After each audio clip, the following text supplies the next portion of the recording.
So one of the things I'm really excited about with standards-based grading is the ability to individualize my students' education. So as a teacher, I quickly saw that there's multiple students that learn in different ways. Some kids are great with a multiple choice test. Other kids can't demonstrate their understanding by sitting in front of a piece of paper. And so why not be able to create a similar assessment that can meet those criteria of what my standards are by singing a rap, by creating a poster, or making a sculpture.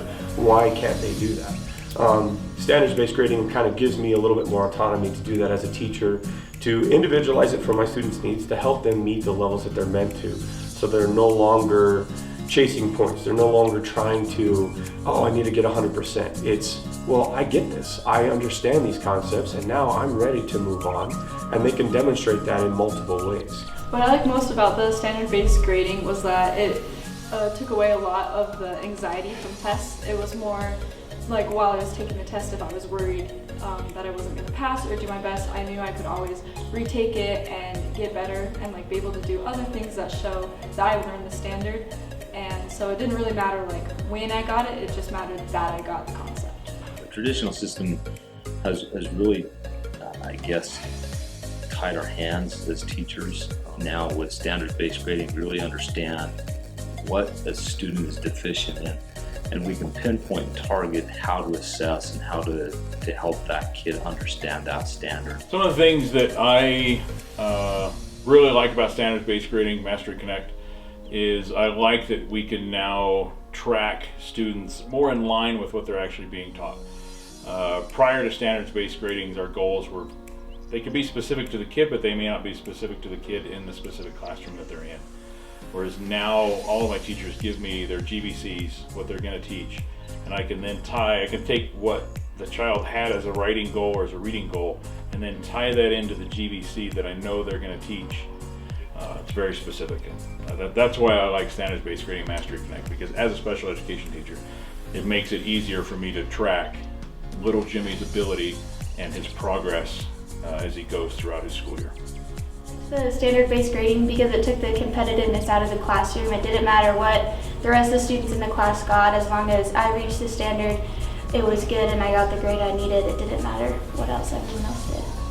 You know, we really do need to focus in on the big things, the things that matter most.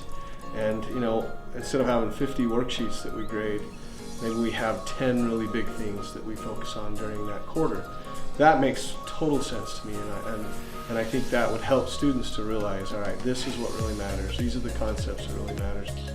What I liked about standards-based grading last year was how you didn't have to get 100% on a test or quiz to get an A in the class. I really liked that. And I also liked the proficiency scale that we used, so there wasn't anything that like caught you off guard or anything. So I always knew what was going to happen and what to expect. The other thing that I love is being able to break out actually how a student's doing. For example, our essential 8, I'm really big on that. In fact, that's probably just as important to me as my content area. Say, for example, you know, in the old way, and I've done this for 20 years, you know, if they were late turning in an assignment, I would take points off of the assignment. Well, that doesn't necessarily prove what they know or don't know. That's just should be over here in the responsibility category, which is what we have now with the Essential 8, and which is what standards-based grading is asking us to do, which is to put things in the proper column. And I like that. I like the idea that I can say, look, you got an A over here, but man, you're not turning the paper in on time. That's the whole point that I grab a hold of and love about standards-based grading. Some of the things I am enjoying about standards-based grading is that when a student takes an assessment, we can see exactly what standards are covered and what they are getting and what standards they aren't. Like you could take a math test and have time and money on them, and you would have to go through and track that on a paper, where standards-based grading with the Mastery Connect can track that for us, and it saves me time. I like standards-based grading because it doesn't matter what percent I got on the quizzes while I was learning the standard. It mattered what I got when I took the test and finally mastered the standard. As a teacher, I love that my students can continue practicing until they get the concept If some of my students don't get it right off the bat, we take our students and we split them into 2 groups where I can take the kids who aren't understanding the concept yet and I can remediate them. And the kids who already understand the concept, they finally have an opportunity, all of them, to go somewhere and get the enrichment that they deserve to go to a higher level. I also love standards-based grading because after I've had that time to practice again, I can take those kids and help them all get to mastery.